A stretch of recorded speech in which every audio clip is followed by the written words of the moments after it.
नमस्कार पुणी थे मो चैनल को स्वागत जनाऊँगी। तो आज मु कदलीर मालपुआ केमती हम करके देखी। ये चीनी सिरा प्रस्तुत करने मु गोटे पात्र रे देखु चीनी नौची एक कप्रे मु मापे कि ठीक 1.5 कप चीनी ए दौची। ठीक से कप्रे गोटे गिना मु पानी दौची।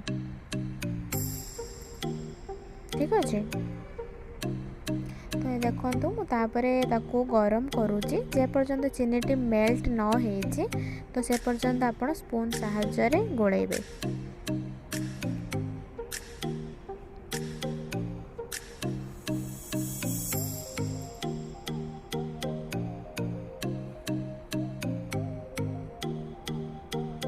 देखु ये चीनी सिराटी भल भाव में प्रस्तुत हो जाए। चीनी गुड़ा को भलसे मेल्ट कर जाए। हाथ में टिके आनी देखिए जदि आपण हाथ को तार भाया टिके लगुव देन जानवे चीनी सिराटी प्रस्तुत हो जाए। तो मुझे टिके फ्लेवर पाई गुजराती को टिके छेचिक मुझे पकई देती। जदि आप चाहिए चीनी सिराटी सेमती रही तो मुझे गोटे स्लाइस लेंबू ये ऐड करूँ। तो आप चाहिए स्किप करें। देन मुझे चीनी सिरा साइड कर दूसरी। जेहेतु कदलीर मालपुआ मुझे 3टी छोट छोट साइजर कदली नहीं। आपड़ चाहिए 2टी बड़ बड़ साइजर कदली नहीं पारे। कदली को भल भाव में पीस पीस काटी गोटे ग्राइंडिंग जार रे भल भाव में ग्राइंडिंग कर दूसरी। देन चलतु बैटर प्रस्तुत करवा। एठी मु गोटे पात्र रे ग्राइंडिंग करिथिबा कदली को मु ऐड करूची। देन एठी कप रे मुझे 1.5 कप रो मैदा ऐड करूचे।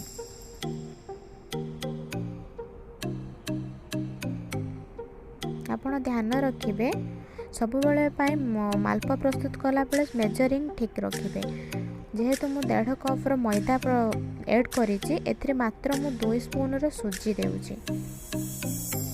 और किसी फ्लेवर पाई गुजराती गुंड भी मु दउछि। ठीक अछि देन आपण भल भाव में मिक्स करि नेबे।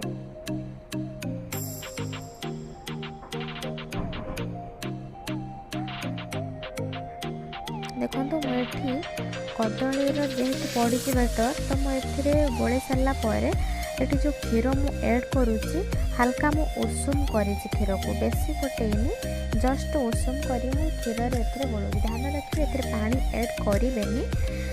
आपण रखि क्षीर रे आस्ते आस्ते बैटर प्रस्तुत करेंगे। ठीक अच्छे बेसी पतला नुह कि बेसी मोटा नुह ठीक आपन एति कंसिस्टेंस रखिए। देखो यहाँ टिके मोटा हो जाए मुझे क्षीर ऐड करके ठीक बैटर प्रस्तुत करुँचे। ठीक अच्छे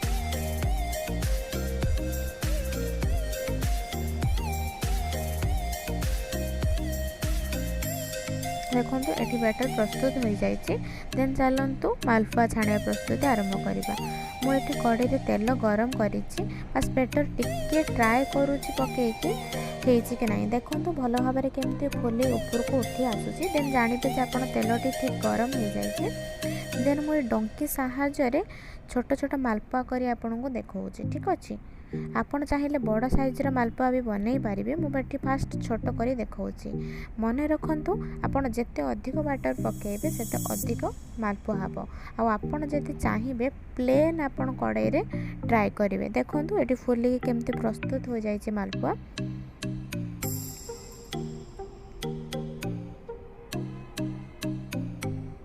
देन आपन ताको एपट सेपट करके उल्टे देबे। देन हो सारा पर आपन रखिथिबा चीनी सिरा ताको जेहेतु गरम अच्छी सडन पकई देबे। ठीक अच्छे देन आउ गोटे मु करके आपनको देखौचे।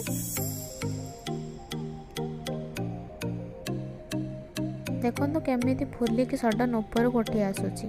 ठीक अच्छे तापर ये छोट मालपुआ को आपन देखो मु पकई दे चीनी सिरा जेहेतु गरम थिला चीनी सिरा भी ताको गरम करिया को पड़िबनी। जदि आपनकर चीनी सिरा टिके ठंडा हो जाए तो आपण हल्का गरम करि पारिबे। देखंतु मो एठी मार्केट साइज रो बड़ मालपुआ करिके आपण गोटे देखौछि।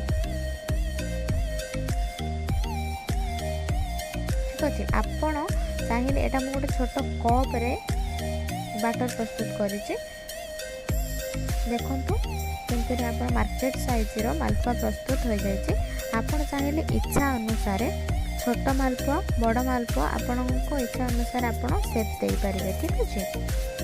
ଦେଖନ୍ତୁ ମୁଁ ମାଲପୁଆକୁ ପ୍ରେସ୍ କରିକି ଦେଖାଇ ଦେଉଛି କେତେ ସଫ୍ଟ ଆଣ୍ଡ ଜୁସି ହେଇଛି। ଠିକ୍ ଅଛି। এইଭଳି ପ୍ରୋସେସ୍ରେ ଆପଣ ସବୁଯାକ ମାଲପୁଆ ପ୍ରସ୍ତୁତ ହୋଇଯାଇଛି। ଦେଖନ୍ତୁ ଠିକ୍ ମାର୍କେଟରେ ମିଳୁଥିବା ମାଲପୁଆ ପରି ହେଇଛି। ଆପଣ ଏହାକୁ ଘରେ ନିଶ୍ଚୟ ଟ୍ରାଏ କରନ୍ତୁ। ଯଦି ମୋ ରେସିପି ଭଲ ଲାଗୁଛି ଫ୍ରେଣ୍ଡସ୍ ରିଲେଟିଭ୍ ମାନଙ୍କୁ ସେୟାର କରିବାକୁ ଭୁଲିବେନି। ଯଦି ମୋ ଚ୍ୟାନେଲରେ ଆପଣ ନୂଆ ତ ଆପଣ ସବସ୍କ୍ରାଇବ୍ କରିବାକୁ ଭୁଲିବେନି। ଯଦି ମୋ ରେସିପିଟା ଆପଣଙ୍କୁ ଭଲ ଲାଗିଛି କମେଣ୍ଟ ଦେବେ, ସେୟାର କରିବେ।